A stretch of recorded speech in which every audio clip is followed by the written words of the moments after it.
Today on Legalese, we have my summary and analysis of the oral arguments in the First Amendment retaliation case of Gonzalez v. Trevino.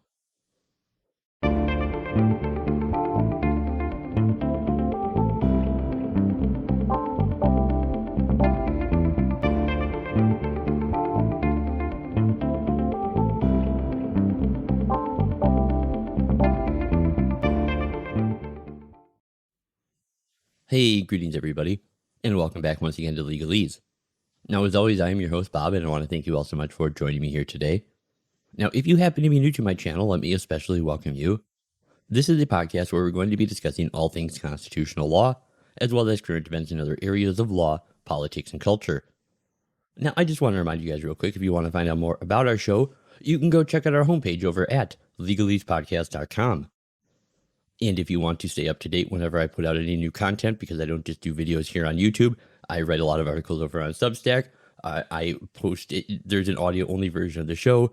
I post to alternative platforms. And if you want to get notifications for all of those things, or if you just want to get curated content for some of those things, either way, you just head over to legaleshow.com and you can subscribe to our newsletter over there.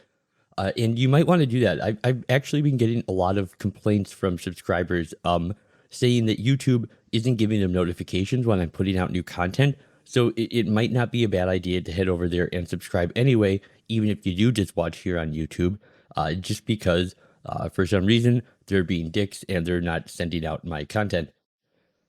So now in my last video, we talked about this case, and that was really our primer where I just kind of gave you the basic background of the case. Today, we're going to be summarizing and analyzing the oral arguments that were heard by the Supreme Court back on Wednesday, March 20th, and we will be discussing the possible outcomes of this case. So the Supreme Court heard these oral arguments last week in this case, just to kind of give a quick refresher here, a Texas City Council member who contends that she was arrested in retaliation for her criticism of the city manager. Now, during just under 90 minutes of oral arguments, the justices struggled to determine what kind of evidence plaintiffs in such a case need to show for their case to go forward. Now, the former city council member, one Sylvia Gonzalez, was elected to the city council in the city of Castle Hills, Texas in 2019. Now, after a long meeting, Gonzalez would place a petition that she had initiated criticizing the city manager into her binder. Gonzalez claims that she picked up the petition accidentally, but 2 months later she was charged with violating a state law that prohibits tampering with government records. Gonzalez, who was then 72 years old, was arrested and spent a day in jail, although the prosecutors declined to even pursue any charges against her. And it was at this point that Gonzalez would file a federal civil rights claim under 42 U.S.C. Section 1983 against the mayor, the police chief, and the lawyer who had investigated her. And she would allege that she had been arrested in retaliation for her criticism of the city's manager. Now, in her complaint, she contended that she was the only person charged under this state law in the past 10 years for temporarily misplacing a document. Now, under the Supreme Court's precedent that was set in the 2019 decision in Nieves v. Bartlett, the court found that, normally, plaintiffs must prove a threshold matter, that the decision to press charges was objectively unreasonable because it was not supported by probable cause. But the court would carve out a narrow exception, that the no probable cause requirement should not apply when a plaintiff presents objective evidence that he was arrested when otherwise similarly situated individuals not engaged in the same sort of protected speech had not been. Now, while initially a federal district court in San Antonio would allow Gonzalez's case to go forward, it would be appealed to the Fifth Circuit Court of Appeals, where the court would give a divided opinion against Ms. Gonzalez, and they would find that Sylvia Gonzalez cannot take advantage of the Nieves exception because she has failed to present objective evidence that she was arrested when otherwise similarly situated individuals not engaged in the same sort of protected speech had not been. Gonzalez does not offer evidence of other similarly situated individuals who mishandled a government petition but were not prosecuted under Texas Penal Code Section 3710A3. Rather, they say, the evidence she offers is that virtually everyone who was prosecuted under Section 3710A3 was prosecuted for conduct different from hers. And the inference she asks us to draw is that because no one else has been prosecuted for similar conduct, her arrest must have been motivated by her speech. But the plain language of the Nieves requirement requires comparative evidence because it required, quote, objective evidence of otherwise similarly situated individuals who engaged in the same criminal conduct but were not arrested. And the court says that the evidence Gonzalez provides here simply comes up short.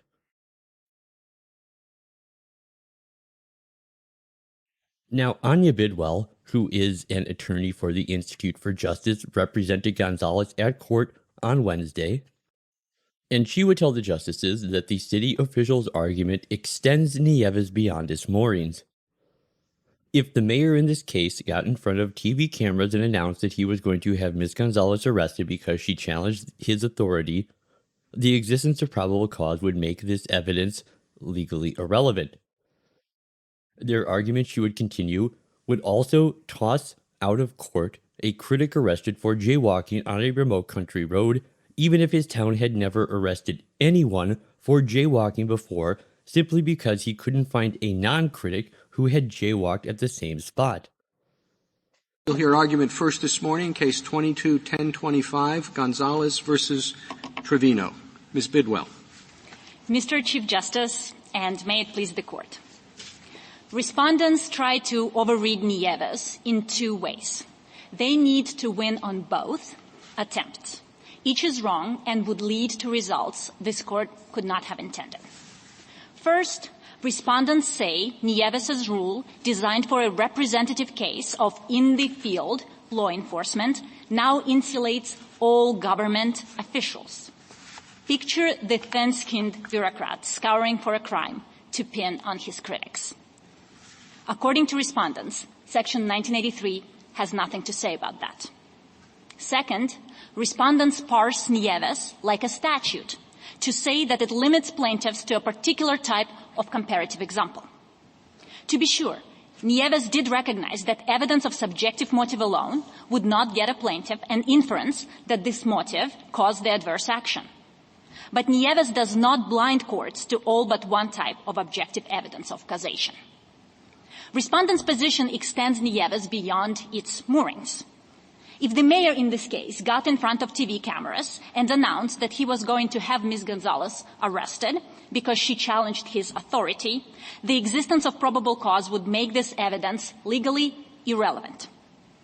Respondents' position would also toss out of court a critic arrested for jaywalking on a remote country road, even if his town had never arrested anyone for jaywalking before, simply because he couldn't find a non-critic who jaywalked on the same spot. Nieves balanced important First Amendment concerns to protect the on-the-street first responder, making a now-or-never decision to arrest a suspect in his grasp. It did not so loosely dispense with the First Amendment interests as to give government armchair quarterbacks a free hand at the time of their choosing to punish their critics. I welcome this court's questions. Now, on the other side was Lisa Blatt, who was representing the city officials of Castle Hills, Texas.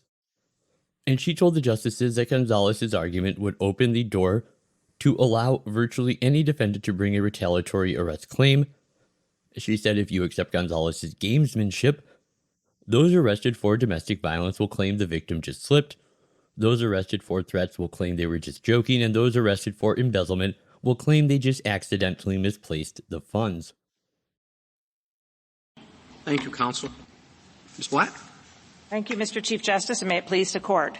Throughout history, probable cause has foreclosed retaliatory arrest suits. Nieves created one narrow exception for warrantless arrest, where officers typically look away or give warnings or tickets. This court should not blow up that exception. First, this case involves a warrant.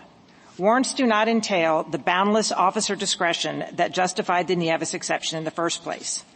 Warrants also deter abuse by inviting judicial scrutiny, and warrants add intervening actors that make it even less likely that animus caused the arrest. At a minimum, warrants are the last place to widen the Nieves exception. Second, this case involves theft. For crimes such as theft, where officers typically arrest, the justification for the Nieves exception just doesn't exist. It is only where officers rarely arrest that probable cause loses its probative force. Extending the exception to everything from theft to terrorism just invites questions about why police arrested some people and not others. Third, petitioner never alleged comparators, i.e. others who engaged in similar conduct but were not arrested. Only comparators rule out the probative value of probable cause. Petitioner and the government would allow anyone to sue with objective evidence of animus or using so-called negative evidence, the absence of arrest for similar conduct. But then every arrest invites a lawsuit. Every case gets past a motion to dismiss and on to discovery and before a jury. Plaintiffs will always contest the police version of events and then point to the lack of arrest records for their reframed conduct. Take this case. The complaint alleges petitioner accidentally misplaced papers and denies that petitioner acted intentionally. But the warrant application recounts a case of serious intentional theft. Now, petitioner was free to challenge probable cause, but instead she admitted it. And if you accept petitioner's gamesmanship, those arrested for domestic violence will claim the victim just slipped. Those arrested for threats will claim they were just joking, and those arrested for embezzlement will claim they just accidentally misplaced the funds. I welcome questions. Now, in this case, the court would grant cert on 2 QPs. The first question presented the court will deal with is whether the Nieves probable cause exception can be satisfied by objective evidence other than specific examples of arrests that never happened. The second question presented is whether the Nieves probable cause rule is limited to individual claims against arresting officers for split-second arrests.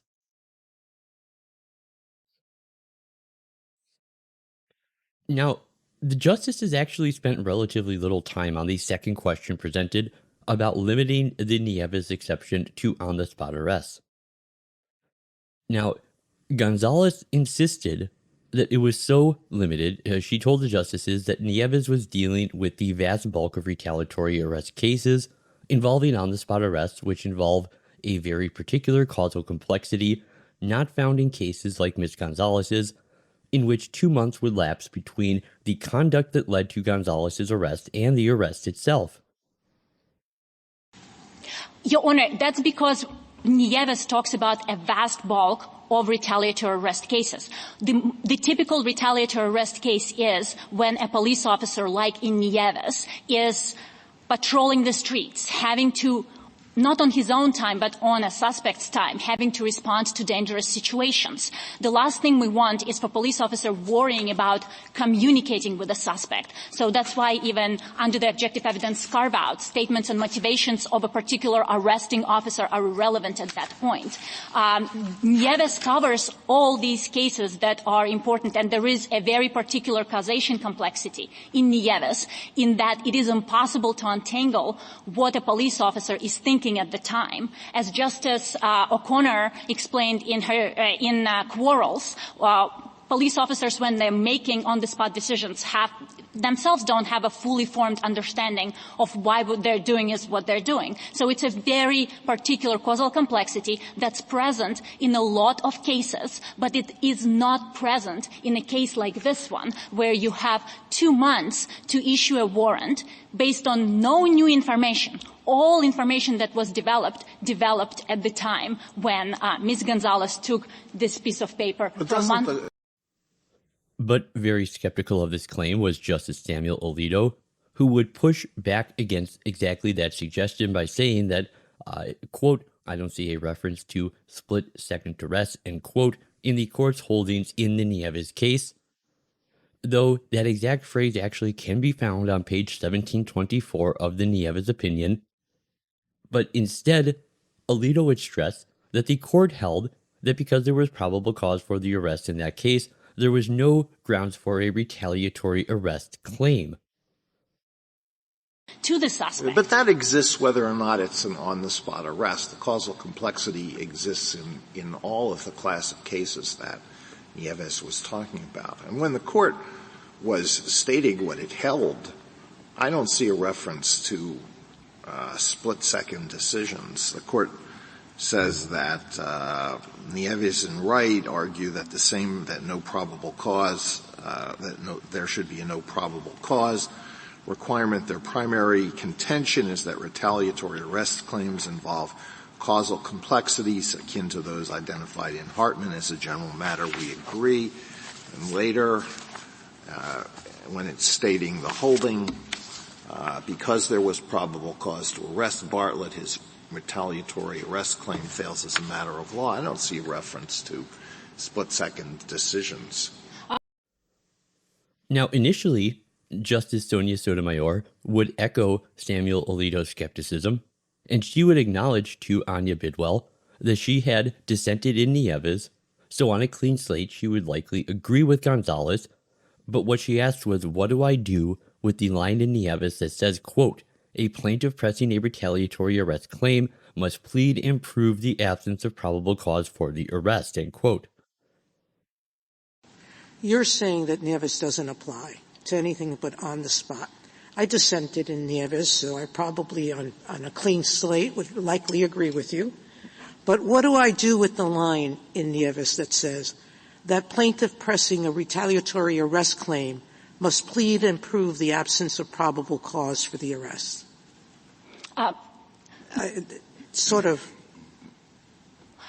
Yes. So Nieves, we're talking about the holding not extending beyond its reasoning. And the reasoning in Nieves is colored by this representative case, which is, as the government argued in Nieves, is the vast bulk of cases which aren't on-the-spot arrest cases. And we're talking about in Nieves having to evaluate police officers under objective standard of reasonableness at the time when they have to take speech into account while making a determination whether to arrest a suspect or not. Now here, Chief Justice John Roberts would observe that he didn't dissent in Nieves. Or not. I didn't dissent in Nieves. And if you're wondering why people found that funny, it's because Chief Justice Roberts was actually the justice who authored the majority opinion in the Nieves case, so of course he didn't dissent. But what he said was, and the court's opinion in that case went out of its way to emphasize the narrowness of the exception to the general rule that a plaintiff in a retaliatory arrest case must show that there was no probable cause for the arrest, suggesting that he, too, did not regard Nieves as limited to on-the-spot arrests.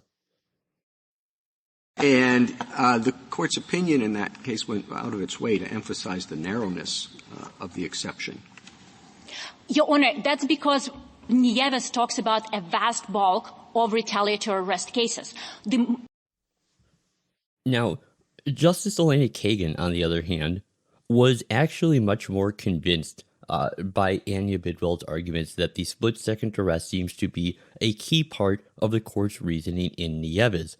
She goes on to say maybe not all of the court's reasoning, but some critical part of it. However, she would question whether it might be difficult to draw such a distinction in practice, noticing that there would be, as she put it, quote, a lot of stuff in the middle.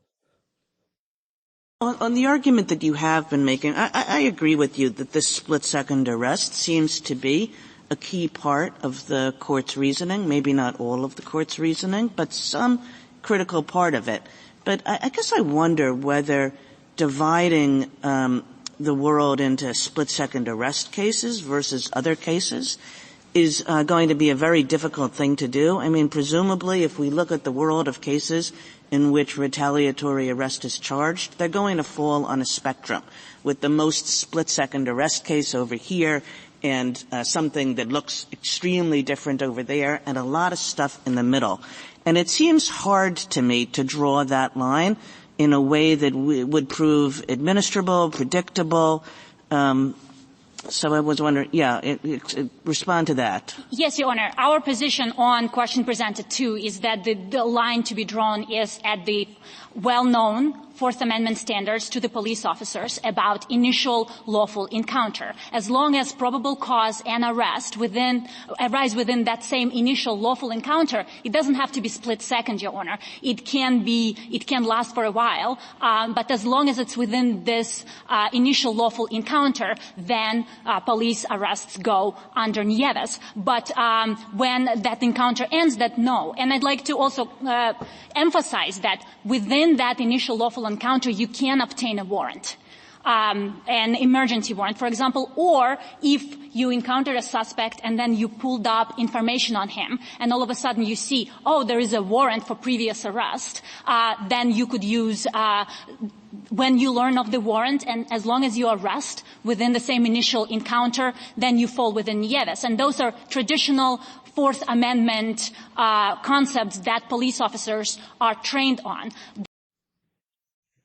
Now, where Ms. Bidwell would appear to gain much more headway was with her argument that the Court of Appeals was wrong to require Gonzalez to show that someone else who had misplaced a government document but had not engaged in protected speech was not arrested.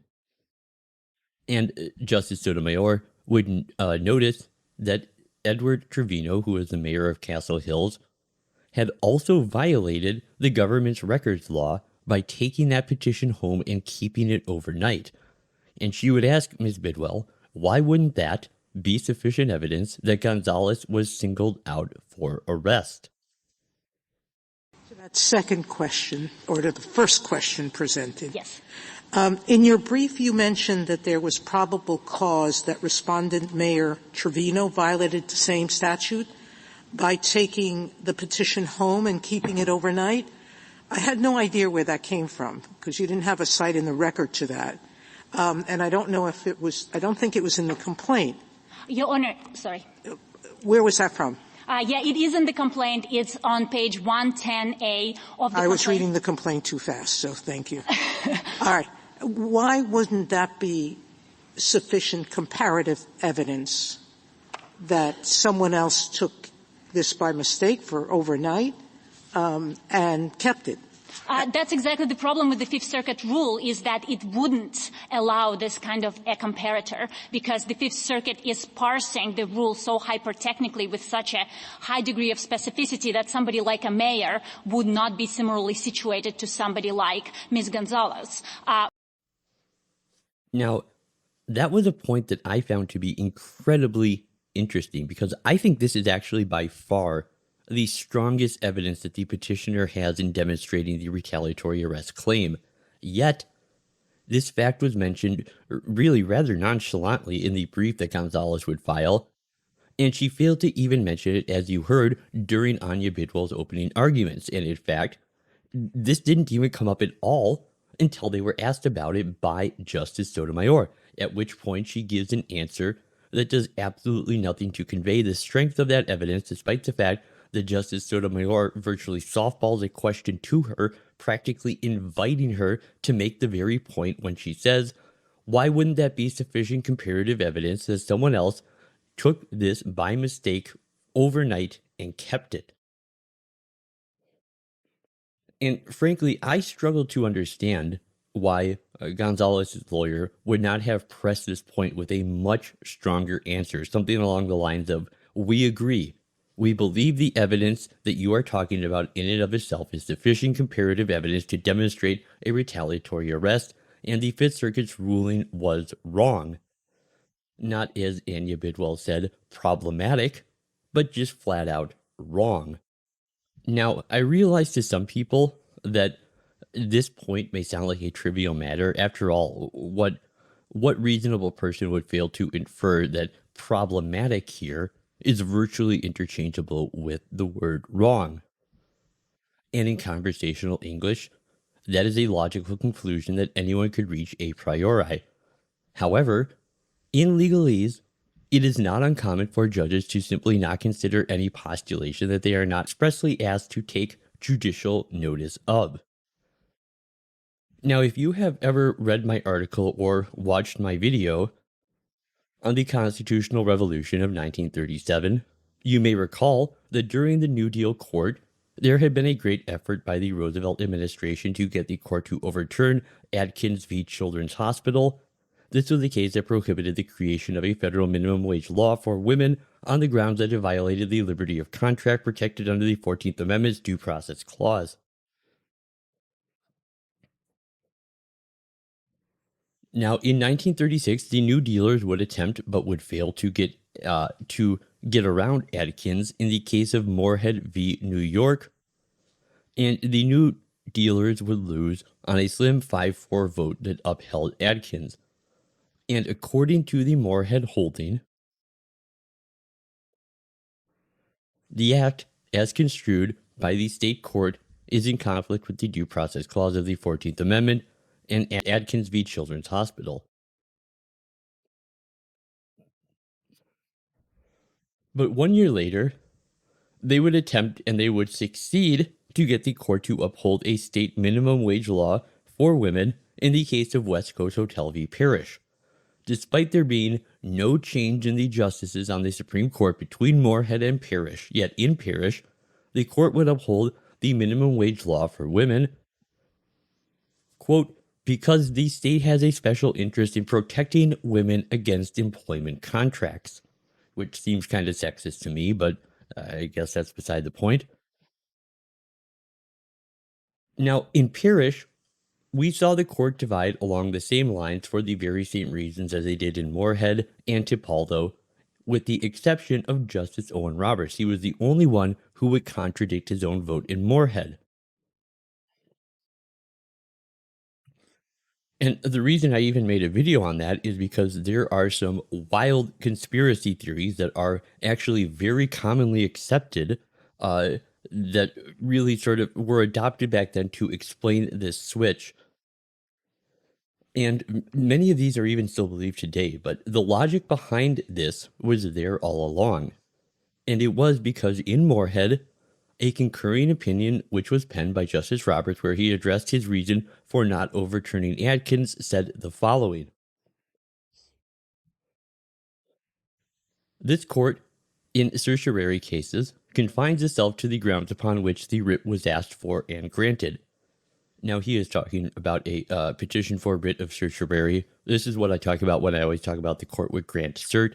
This is how courts take up cases on review for the most part. The Supreme Court does. But after the Parrish decision, when asked about his swing vote from 1 year to the next, his answer was perfectly mundane and perfectly reasonable. And Justice Roberts would say that the petitioners in Moorhead had never asked the court to overturn Adkins, and the court can only address questions that are properly raised to allow them to take judicial notice of them. And this is the reason that people file amicus briefs today, because the court's decision has such wide consequences that amicus briefs allow people or groups who are not a party to the case but who could be reasonably affected by its outcome are allowed to submit briefs to make points not made by the parties to the case specifically, so the court can take judicial notice of those points. And this is why I think Mrs. Bidwell's response to this question was so insufficient to a problematic degree. Because if she never says, we believe this was wrong, judicial restraint is reason enough to gloss over that argument entirely, even if they were inclined to agree with that point to begin with. Now, Justice Amy Coney Barrett would press Bidwell on the limits of her rule, and she would ask, what if Gonzalez had the same kind of long-running disputes, but she was arrested for a more substantial crime? And Bidwell would maintain that her position would be the same, because, as she said, quote, it's not an offense-by-offense standard. It's a standard of what did she do versus what kind of evidence can she provide, and whether probable cause, given the context, tends to show that the arrest would not have happened had it not been for her speech. I was just going to ask you whether, on that point of looking at other evidence, would it be consistent with the Nieves exception to look at things other than comparators? Let's say that I agree with you that the Fifth Circuit required too much of the comparator, too much specificity, maybe too much, statistical evidence.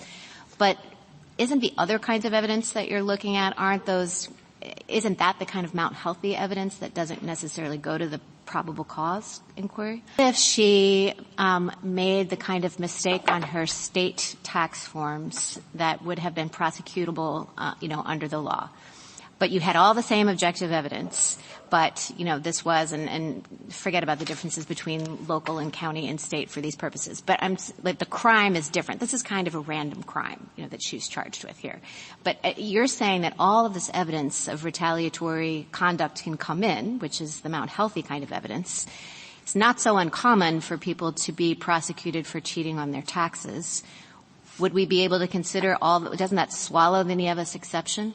It doesn't, Your Honor, because it has to be evidence beyond subjective motive. So like the government argues, for example, the evidence of irregular procedure, walking the walk. Yeah, I'm positing everything else that you have is there except the crime changes, and it's not kind of this random crime, in random circumstances. But she has the same long-running disputes, same kind of other evidence, but the crime is more substantial. Your position is the same? Yes, our position is that the court must be allowed to look at that evidence. It doesn't mean that the court is going to say, oh, you know what, it neutralizes probable cause and the plaintiff should be able to proceed.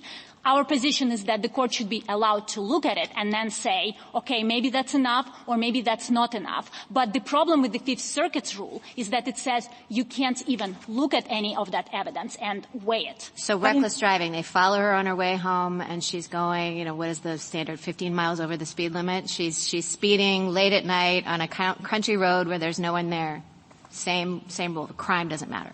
It's not an offense by offense standard. It's a standard of what did she do and then versus what kind of evidence she can provide and whether probable cause, given that context, tends to show that the arrest would not have happened had it not been for speech.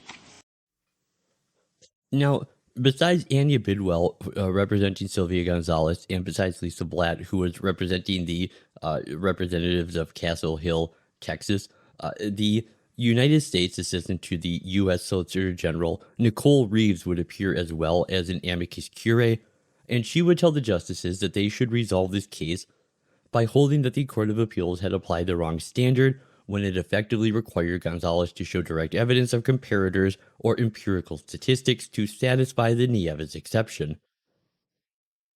Ms. Reeves? Mr. Chief Justice, and may it please the Court. The first question presented is narrow, asking only what types of evidence can be used to satisfy the Nieves exception. The Court need only address that discrete question, and it should hold that the exception can be satisfied by various types of evidence that support the ultimate inference Nieves required, that similarly situated persons who did not engage in First Amendment activity would not have been arrested. Regardless of its form, evidence that supports that inference does what Nieves requires. It addresses Hartman's causal concern by helping to establish that non-retaliatory grounds were, in fact, insufficient to provoke the adverse consequences. The Fifth Circuit therefore applied the wrong legal standard by effectively requiring petitioner to show direct evidence of comparators or empirical statistics. Respondents would eliminate the Nieves exception altogether for arrests involving warrants.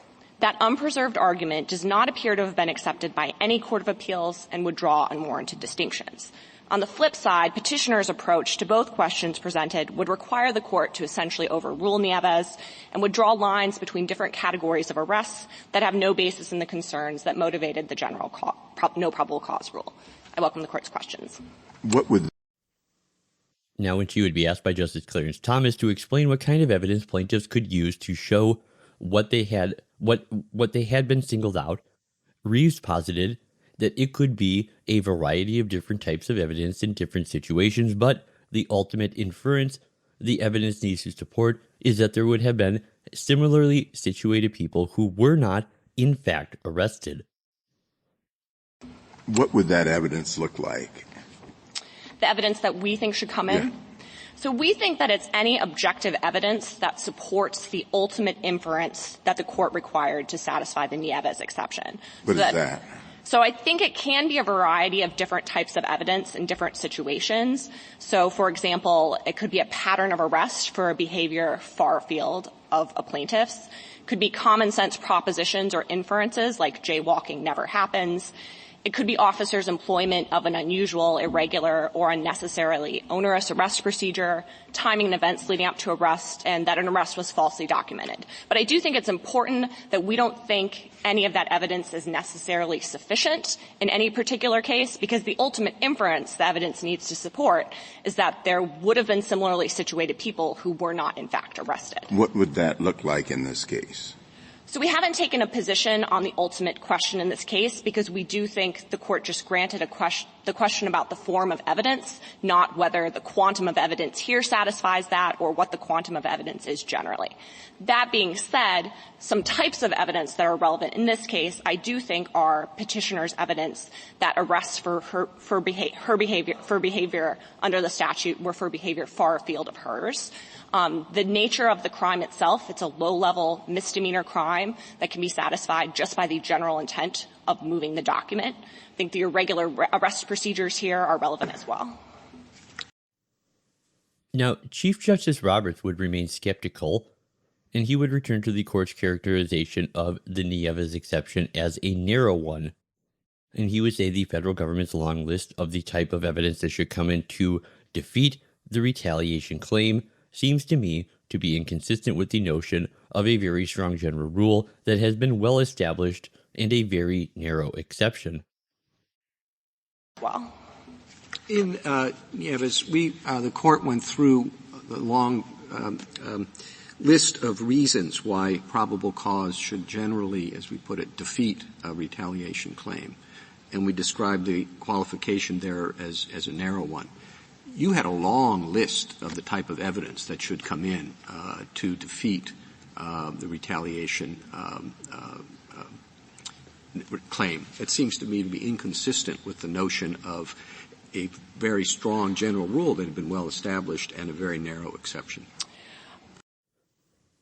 Now, of course, other justices appeared much more swayed by Gonzalez's arguments, and they were highly skeptical of the government's arguments, and chief among these was Justice Neil Gorsuch, who would observe that there were over 300,000 federal crimes, not to mention, he says, the innumerable state and local crimes, and he asked about how can the government deny a claim such as Ms. Gonzalez could not be actionable, given that those laws can just sit there entirely unused except for one person who alleges that they were the only person in America who has ever been prosecuted under that law because they dare express a view protected by the First Amendment.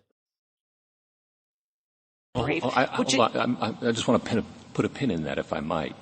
So you're saying that an allegation that the statute's never been enforced against anyone, but it was against me because of my First Amendment expression is not enough to state a claim? Absolutely not. And the reason is why the government says this on page 20 of their brief. How many statutes are there on the books these days?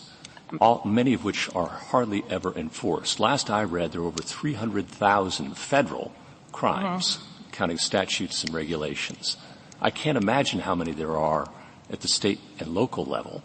And you're saying they can all sit there unused, except for one person who alleges that I was the only person in America who's ever been prosecuted for this because I dared express a view protected by the First Amendment, and that's not actionable? Well, I'm going to, if I'm going to try to convince you otherwise, but I have to. Yeah, I'd like to. Good luck. Well, let me just try this, Justice Gorsuch. If it's never been enforced, then just say people do it. If there's a statute that makes it illegal to commit adultery, it's not that hard to say, I've committed adultery, or my neighbor's committed adultery. If the statute, let's just put it, and again, the government tells you on page 20 of its brief, the fact that the statute has never been enforced could prove little or nothing. And here are 4 reasons why. Maybe no one commits the crime. Maybe you don't see carjacking in Amish country. Maybe you don't see people stealing boats in Death Valley.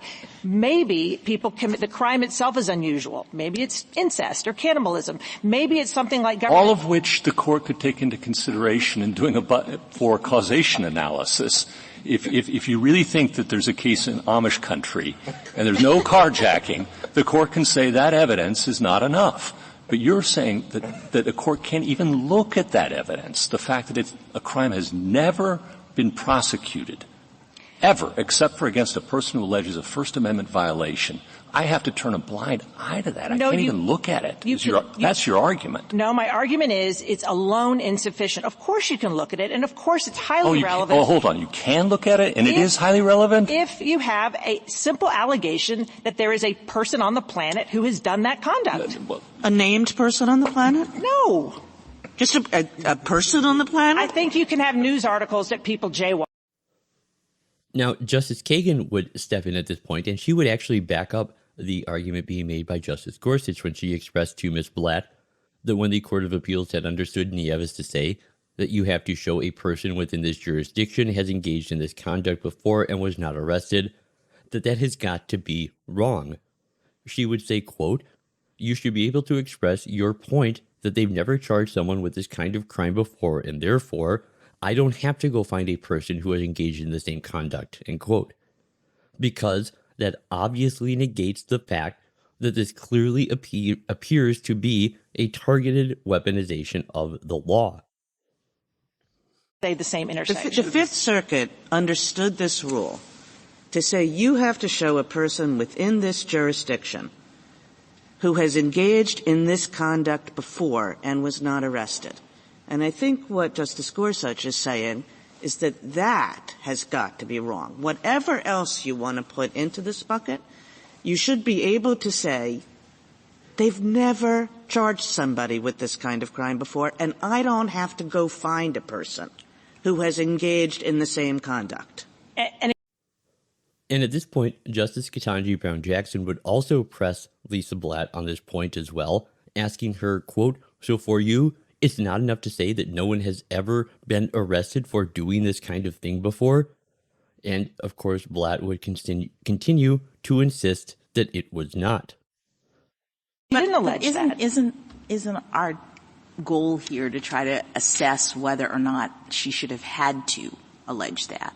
So I see you talking about this at a certain level of specificity. And I'm trying to understand what your view is of what she should have said in order to satisfy the rule and whether the rule should be as the Fifth Circuit lays it out. So the plaintiff has two choices, and she could have had two choices here. She could have at least said, I'll allege a comparator. This statute, I'm not going to challenge probable cause or the statute, but it covers completely innocent conduct. And I'm going to allege people always engage in innocent conduct and don't get arrested. And then you and I, or we would have been having a fight with, well, can you look at the comparators from the complaint, or shouldn't you look at the So for you, it's not enough to say no one has ever been arrested for this doing this kind of thing before? No, because it's so much easier to say, and people do it. Here are the reasons why the government said this. Now, equally unconvinced was Justice Amy Coney Barrett, who seemed to really take exception to Blatt's arguments that a ruling in Gonzalez's favor would necessarily open the floodgates for anyone who was arrested to bring a retaliatory arrest claim. But you still have to satisfy, kind of to go to Justice Jackson's point, I don't think it would be the case that anybody who was arrested could make this charge and then get on to discovery, because then you'd still have to survive a motion to dismiss on the Mount Healthy inferences, right? I mean, she has, if you put aside the no probable cause requirement, if you put that aside, I mean, she has all of this evidence for retaliation. Not everybody who's arrested is going to have the kind of evidence she has on that score. Well, and that will knock out cases, right? Now, in her rebuttal, Anya Bidwell would urge the justices to look at the interaction between the two issues before the court. She said if Nieves only covers on-the-spot arrests, then the narrower view of the kind of evidence that will satisfy its exception makes sense, because plaintiffs are more likely to be able to show that someone else who was engaged in the same conduct was not arrested. But if Nieves applies more broadly, she continued, then the exemption should consider broader kinds of evidence. Rebuttal, Ms. Bidwell. I have 4 points to make. So first point is I think it's very important to look at the two questions presented in context of each other. So if you are saying that Nieves covers the vast bulk of cases, which are the cases where police officers are making on-the-spot arrests, for example, during protests, during Arctic event festivals, when they are responding to domestic violence calls. That's the vast bulk of police cases. If you say that Nieves only covers that, then when you talk about objective evidence carve-out, the exact example of a comparator might actually make sense, because then you can have a comparator, for example, during a protest. But if you are including mayors into the general Nieves police arrest framework, that it is very important that objective evidence carve-out is not just limited to examples of non-arrest. Especially, as respondent argues, they say we should have irrebuttable presumption with warrants. So then mayors get an irrebuttable presumption with warrants, and the only people who are going to be sued for First Amendment retaliation will be police officers protesting events under the endemic crime similarly situated exception. So it's important to keep those two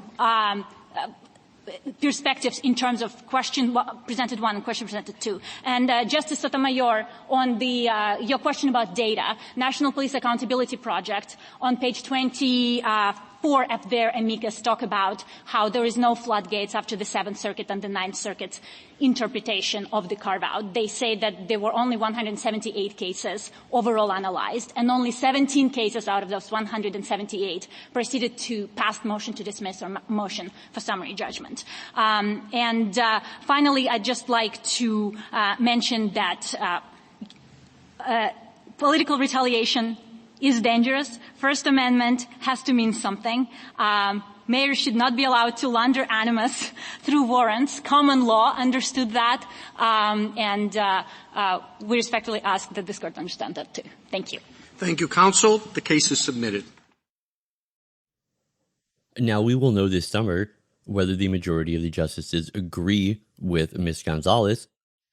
Now, most of the justices did seem to be sympathetic to this idea that while on-the-spot decision-making by police officers should be protected, that it is a different type of a situation when you have a 2-month investigation when defendants are not arresting officers, but desk-bound bureaucrats who spend 2 months looking into this one incident.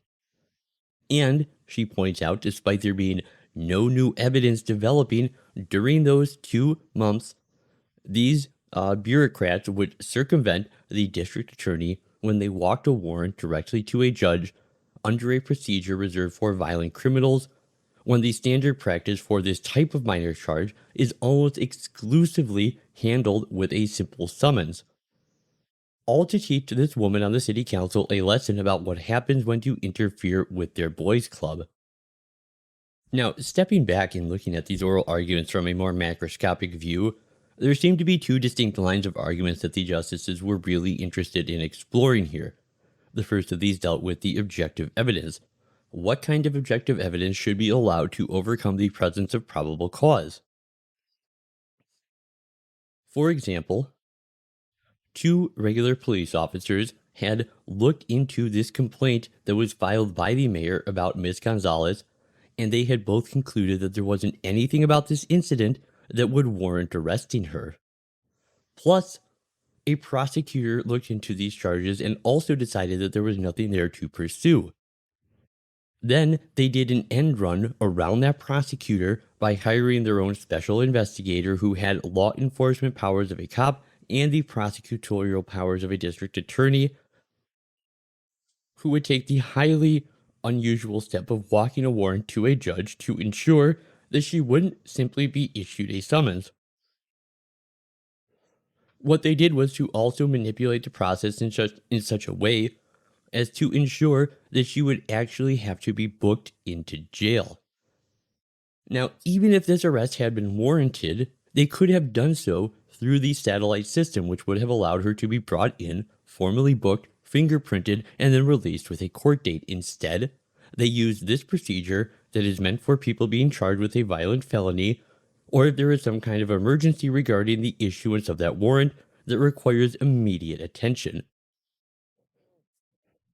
But there is simply no way to argue that a situation that occurred 2 months earlier suddenly requires immediate attention. That is preposterous. And ultimately, following that line of reasoning, regarding objective evidence to the final decision would entail deciding if the court should only be able to look at positive evidence to such a degree of specificity that anything short of an identical example of a city council member who accidentally moved a government petition, but who was never publicly critical of the mayor and the city manager, were subsequently never charged with tampering under Section 3710A3.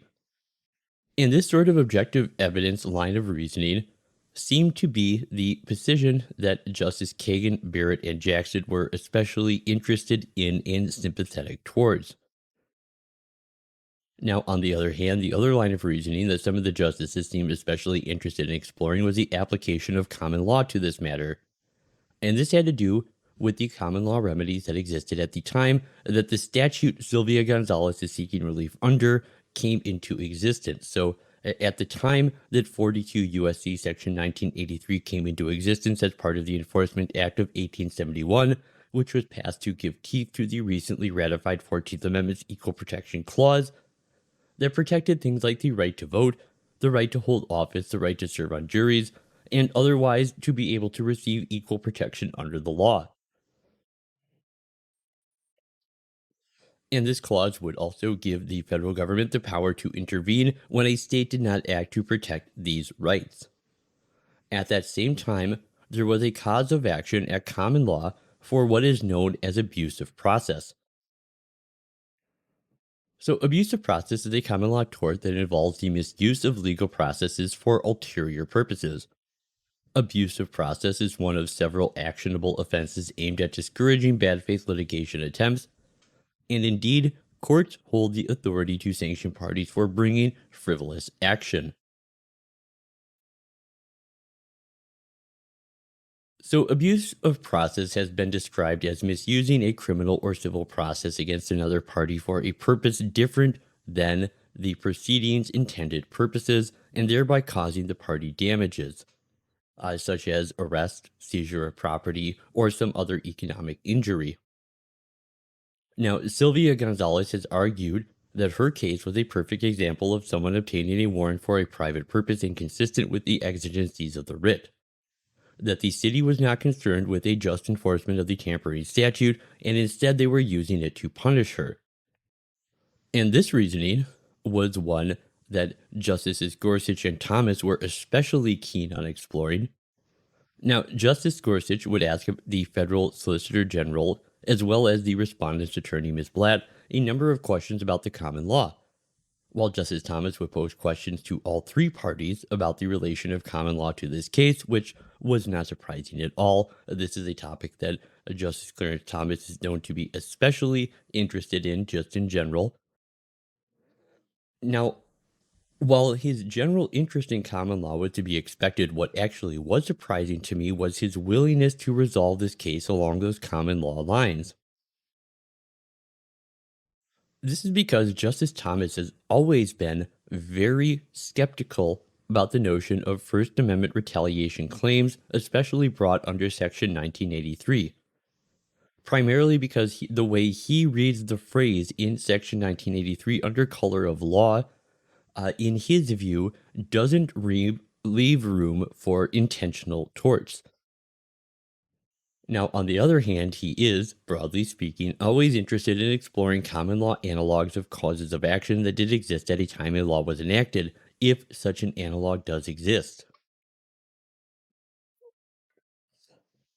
And so, to me, frankly, the fact that Anya Bidwell was so tuned in enough to those inclinations of Justice Thomas that he has regarding common law analogs consistent with the text, history, and tradition standard, and that she was able to identify a common law cause of action from that time that fits so well with the case before the court that this was really a brilliant choice on her part, and she presented that argument in such a way that Justice Thomas really did seem to find compelling. And this is why I am very much optimistic about the outcome of this case. I believe there are, for sure, at least 6 votes to reverse the Fifth Circuit. Specifically, I think we're going to see Gorsuch, Thomas, Barrett, Kagan, Sotomayor, and Jackson all finding in favor of Sylvia Gonzalez. At the same time, I do get the impression that Chief Justice Roberts, as well as Justices Kavanaugh and Alito, are likely to find in favor of affirming the Fifth Circuit decision. Now, based on the totality of the oral arguments, I think the most likely outcome for the court will be to choose to reverse on the second question presented without even addressing the first, since the court prefers to decide merits cases on narrowly tailored grounds, and as Chief Justice Roberts would spell out in Dobbs versus Jackson's Whole Women's Health, if it is not necessary to decide more to dispose of a case, then it is necessary not to decide more.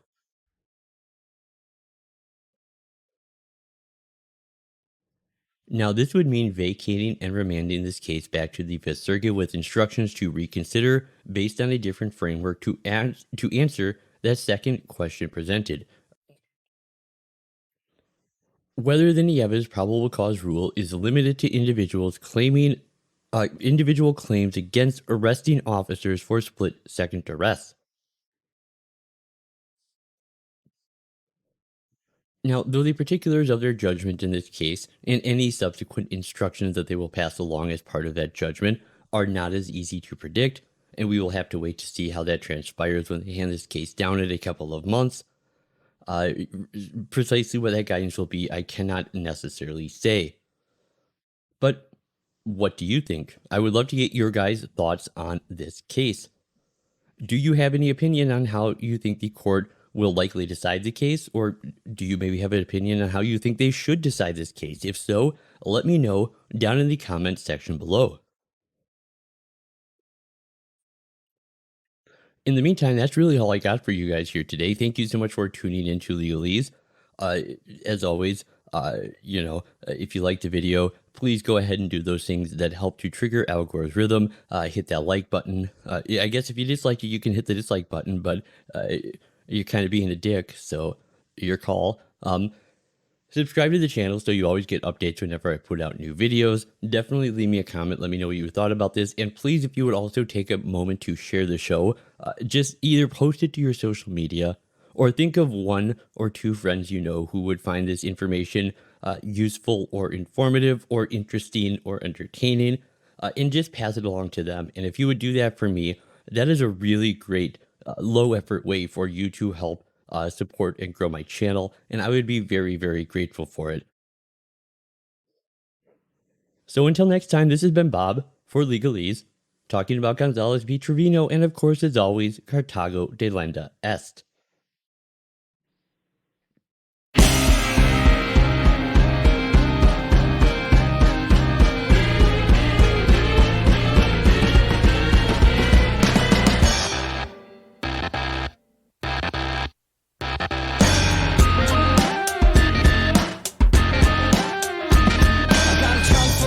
Motherfucker, like Freddie Mercury. Motherfucker.